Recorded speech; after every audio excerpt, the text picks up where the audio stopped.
Raoult का नियम लिखो एवं इसका व्यंजक निर्मित करो। तो राउल्ट का नियम क्या कहता है कि इस नियम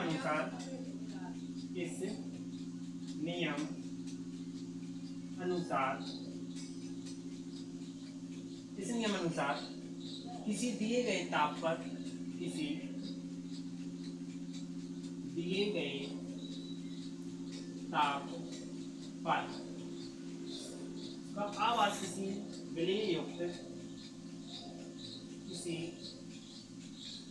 आवासशील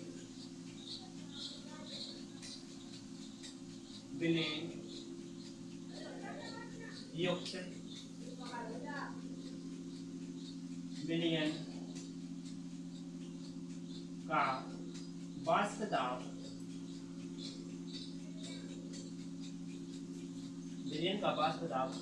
विलायक के मूल अंश के समानुपाती है। विलायक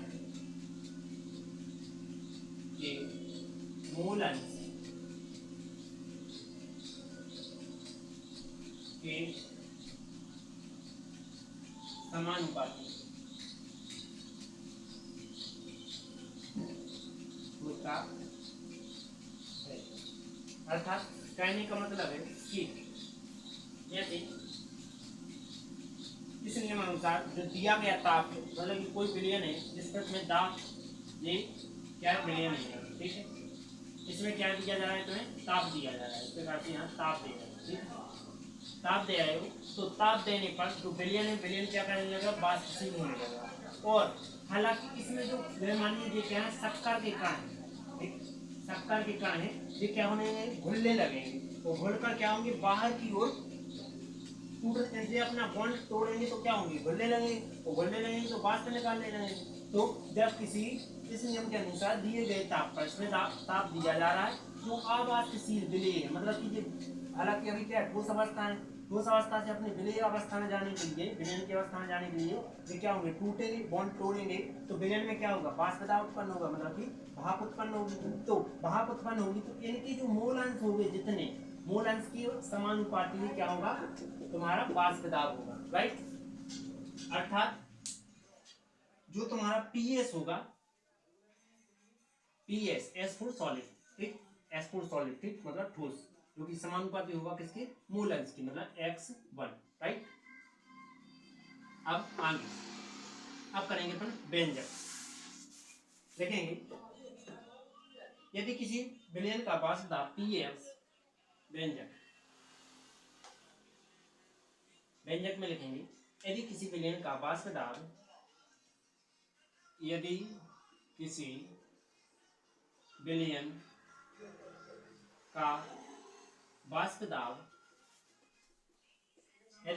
का वाष्प दाब क्या है, पीएस है, तो पीएस है तो मूल अंश क्या होगा, x1 होगा, तो मूल अंश क्या है, x1 है, राइट। इसके बाद फिर करेंगे राउल्ट के नियम अनुसार वाष्प दाब, तब राउल्ट के नियम से तो राउल्ट का नियम क्या कहता है, ये कहता है P समानुपाती x1, तो इसको फिर से रिपीट करेंगे, तो PS बराबर, मतलब समानुपाती की जगह बराबर के क्या हो जाएगा, नेतांक, जो कि x1, राइट। इसके बाद फिर कहेंगे जो के होता है, क्या होता है, कि नेतांक है जो कि किसके, P0 के बराबर होता है, या तो ऊपर लगा लो या P0 नीचे लिख लो, तो हम P0 नीचे वाले यूज करेंगे, तो K की जगह मान रखने का, तब K का मान रखने पर रख देंगे PS बराबर, K का मान क्या है, P0 x1, राइट। तब क्या लिखेंगे, तब कुल वाष्प दाब, एक मिनट,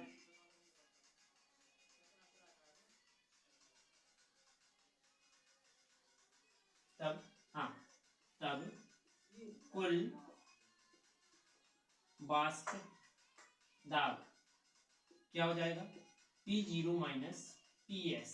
राइट। तो पी एस का मान रख देंगे, वो कुल पास किताब को डेल पी से दर्शाएंगे बराबर पी एस पी जीरो जो का था और माइनस पी एस का मान P zero x one, P zero common कर लेंगे तो डेल पी बराबर पी जीरो कोष्टक one minus x one, right. तब हम कहेंगे विलेय का मूलांश, मतलब कि इसमें जो विलेय उत्पन्न हुए थे तो विलेय का मूलांश, विलेय का मूलांश, मूलांश क्या आ जाएगा एक्स वन बराबर नहीं क्या हो जाएगा देखो x one plus x zero plus x one बराबर क्या आ जाएगा एक आ जाएगा, ठीक। जो कि मैं क्या कर रहा हूं कि इसको पक्षांतर कर रहा हूं एक्स जीरो बराबर one minus x one, x zero का मान ये रख सकते हैं, मतलब कि इसकी जगह पे एक्स जीरो रख सकते हैं तो पहले लिखेंगे वन माइनस एक्स वन का मान रखने पर रख देंगे तो डेल पी बराबर पी जीरो और एक्स जीरो, राइट। इसके बाद क्या कहेंगे, इसमें से मैं क्या करूंगा एक्स जीरो का मान ज्ञात कर लूंगा, तो एक्स जीरो मतलब ये पी जीरो बटे में जाएगा तो डेल पी बटे पी जीरो बराबर क्या हो जाएगा एक्स जीरो, इतना समझ में आया। इसके पश्चात फिर क्या करेंगे, फिर लिखेंगे डेल पी का तुम वापस मान रख दो, तो डेल पी का मान क्या है ये नहीं एक मिनट, डेल पी का मान तुम्हारा कहाँ गया अपना ये, ठीक रख देंगे